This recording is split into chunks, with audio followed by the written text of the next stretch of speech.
దేవునితో ప్రతి ఉదయం గడపడానికి దేవుడు మనకిస్తున్న ఈ కృపను బట్టి దేవునికి ఎనలేని స్తోత్రాలు. జీసస్ న్యూ క్రియేషన్ మినిస్ట్రీస్ ద్వారా ప్రతిరోజు అనుదిన ఆహారమును మీతో పంచుకోవడానికి దేవుడిస్తున్నటువంటి కృపను బట్టి దేవునికి ఎనలేని కృతజ్ఞతలు. ఆయన మరి ఒక దినం మనకి దయచేసి ఉన్నారు. చుట్టూ పరిస్థితులు గందరగోళంగా ఉన్న ఈ విధంగా ఆయన మన సజీవులుగా ఉంచారంటే అది కేవలం దేవుని యొక్క కృప మాత్రమే. వాక్య ధ్యానంలోనికి మనం వెళ్దాం. కీర్తనలో 139వ కీర్తన 5-6 వచనములు. వెనుకను ముందును నీవు నన్ను ఆవరించి ఉన్నావు, నీ చెయ్యి నా మీద ఉంచి ఉన్నావు. ఇట్టి తెలివి నాకు మించినది, అది అగోచరము, అది నాకు అందదు. ఆయన మన వెనుకను మన ముందును ఆవరించి ఉన్నారు కాబట్టి మనము కలత చెందాల్సిన అవసరము లేదు. ఆయన మనకు ఒక కోటలా మన చుట్టూ ఆవరించి ఉన్నారు. ఆయనే ఒక కోటలా ఆవరించి ఉంటే ఇంకెవరు మనపై దాడి చేసి విజయం సాధించగలరు? ఆయన చెయ్యి నీ మీద ఉంది, అది భారమైనది కాదు. ఆ చెయ్యి నీ చేతిని పట్టుకుని గమ్యం వరకు నడిపిస్తూ ఉంటుంది. అన్ని వేళలా నీకు తోడుగా ఉంటుంది.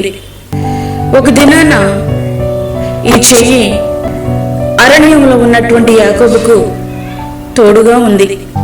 అరణ్య ప్రదేశములోను భీకర ధ్వని గల పాడైన ఎడారులలోను వాణ్ణి కనుగొని ఆవరించి పరామర్శించి తన కనుపాపు వలె వారిని కాపాడేదను.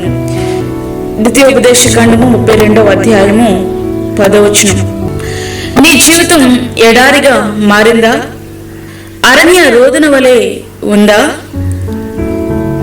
బీడుల బారిందిగా, నిరీక్షణ లేనిదిగా ఉందా? మనం కృంగిపోవలసిన పని లేదు. ఎందుకంటే తొలకరి వర్షం రాబోతుంది. ఎడారిని సస్యశ్యామలం చేయబోతుంది. ఆయన యందు నమ్మిక ఉంచు చాలు. యెహోవా యందు నమ్మిక ఉంచు వానిని కృప ఆవరించుచున్నది. కీర్తనలు 32:10. నువ్వు దేవుని యందు నమ్మిక ఉంచితే చాలు, ఆయన చెయ్యి ఎప్పుడు నీపై ఉంటుంది. ఆయన కృప నీ మీద ఉంటుంది కనుక నువ్వు కలత చెందాల్సినటువంటి పని లేదు. ఆధైర్యపడాల్సినటువంటి పని కూడా లేదు. యెరూషలేము చుట్టూ పర్వతములు ఉన్నట్లు యెహోవా ఇది మొదలుకొని నిత్యము తన ప్రజల చుట్టూ ఉండును. కీర్తనలు 125:2. యెరూషలేము చుట్టూ పర్వతములు ఉండి శత్రు దాడి నుండి ఆ పట్టణమును ఎట్లా కాపాడుతున్నాయో అట్లనే ఆయన నీ చుట్టూ ఆవరించి అనుక్షణం సాతాను ఎక్కుపెట్టే బాణముల నుండి నిన్ను కాపాడతారు. ఆయన కృప ఎట్లా ఆవరించుంటుందో అది మన జ్ఞానమునకు అందదు, మన తెలివికి సరిపోదు. ఆయన జ్ఞానము మిన్న అయినది, దాన్ని గ్రహించుకోలేము. కనుక యెరూషలేము చుట్టూ పర్వతాలు నుండినట్లు ఆయన నీ చుట్టూనూ ఉంటాడు. నీవు కలత చెందాల్సినటువంటి పని లేదు. ఎందుకంటే ఆయన సర్వజ్ఞాని, సర్వంతర్యామి. ఆయనే మనకు తోడైనటువంటి దేవుడు. ఆ మహోన్నతుడైనటువంటి దేవుని చాటుకు మనం వచ్చినట్లయితే, ఆయనను మనం ఆశ్రయించినట్లయితే ఎన్నడూ కూడా ఆయన మనలను విడిచిపెట్టడు. అందుకు ఆ దేవునిపైనే మనం ఆధారపడాలి. మనుషులపై ఆధారపడితే వారు మనతో కొంతకాలమే ఉంటారు. కానీ నిత్యుడైనటువంటి దేవుడు, నీ జీవితాంతము ఆయన నిన్ను నడిపించేటటువంటి దేవుడు. నువ్వు పుట్టక ముందు ఆయన నిన్ను ప్రేమించాడు, పుట్టిన తర్వాత కూడా ఆయన నిన్ను ప్రేమిస్తున్నారు, చనిపోయిన తర్వాత కూడా ఆయన నీకు తోడుగా ఉంటారు. అంటే ఆయన పేరే నిత్యుడకు తండ్రి, నిన్ను ఆదరించేటటువంటి దేవుడు. కనుక ఆయన మనకు తోడుగా ఉంటాడు కాబట్టి మనము ఎన్నడూ కలత చెందాల్సినటువంటి పని లేదు. ప్రియ స్నేహితుడా, ఆయన మనకు తోడుగా ఉన్నప్పుడు మనకు లోటేమిటి? ఆయన మనకి ఆశ్రయంగా ఉన్నప్పుడు మనము కలత చెందాల్సిన పని ఏమిటి? ఎందుకంటే ప్రభువు మనకి వెనుకను ముందును ఆయన ఆవరించి ఉన్నారు, ఆయన చెయ్యి నీ మీద ఉంచి ఉన్నారు. కాబట్టి నువ్వు కలత చెందాల్సినటువంటి పని లేదు. అందుకే దేవునిపై ఆధారపడదాం, ఆయననే ఆశ్రయిద్దాం. ఆ రీతిగా మన జీవితాలను సిద్ధపరచుకుందాం. అట్టి కృప ధన్యత దేవుడు మనకు అనుగ్రహించునుగాక. ఆమేన్.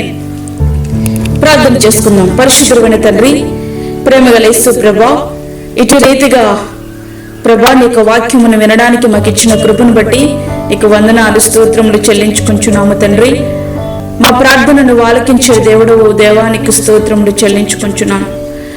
మరి యొక్క దినమును మాకు అనుగ్రహించి ఇటు రీతిగా నీ యొక్క వాక్యమును ప్రభా నీ బిడ్డలతో పంచుకోవడానికి ఇచ్చినటువంటి కృపను బట్టి నీకు వందనాలు.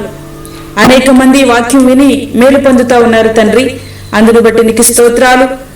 అనేక మంది ఫోన్లు చేసి ప్రార్థించమని అడుగుతున్నారు. ఆ బిడ్డలందరినీ మీరు జ్ఞాపకం చేసుకునండి ప్రభా. వారి యొక్క అవసరతలు అక్కరలు మీరు తీర్చండి. వారిలో ఉన్నటువంటి ఆధైర్యమును తీసివేసి ధైర్యమును వారికి ప్రసాదించండి. ఆ రీతిగానే ఈ దినమంతా మాకు తోడుగా ఉండండి. ప్రతి విధమైన శోధన, కీడు, ప్రమాదముల నుంచి మమ్మల్ని తప్పించండి. చంటి బిడ్డలను, వృద్ధులను, బాలింతులను, గర్భిణీ స్త్రీలను మీరు జ్ఞాపకం చేసుకునండి. వారికి నీ కాపుదలను అనుగ్రహించండి. వారి చుట్టూ నీ అమూల్యమైన రక్తాన్ని ప్రోక్షించండి నాయన. మా దేశాన్ని, మా రాష్ట్రాన్ని కాపాడండి. మా దేశ నాయకులను, రాష్ట్ర నాయకులను మీరు జ్ఞాపకము చేసుకునండి. వారి నీతి న్యాయములతో పరిపాలించినట్లుగా సహాయం చేయండి. నీ సన్నిధిని మీరు మాతో ఉంచి, మాకు కాదు యెహోవా, మాకు కాదు, సమస్త మహిమ ప్రభావాలు మీకే ఆరోపించుకుంటూ యేసు పరిశుద్ధ నామమున అడిగి వేడుకుంటున్నాము తండ్రి. ఆమేన్. ఈ యొక్క వర్తమానములను మీ బంధువులకును మీ స్నేహితులకును షేర్ చేయండి. దేవుని సేవలో మీరు కూడా పాలిభాగస్తులు కండి. మీ ప్రార్థన అవసరతలు మాకు తెలియచేయండి. మా ఫోన్ నెంబర్ 9177377559. దేవుడు మిమ్మును మీ కుటుంబమును దీవించునుగాక. ఆమేన్. మరిన్ని వీడియోస్ కొరకు మా ఛానల్ని సబ్స్క్రైబ్ చేయండి, షేర్ చేయండి, లైక్ చేయండి.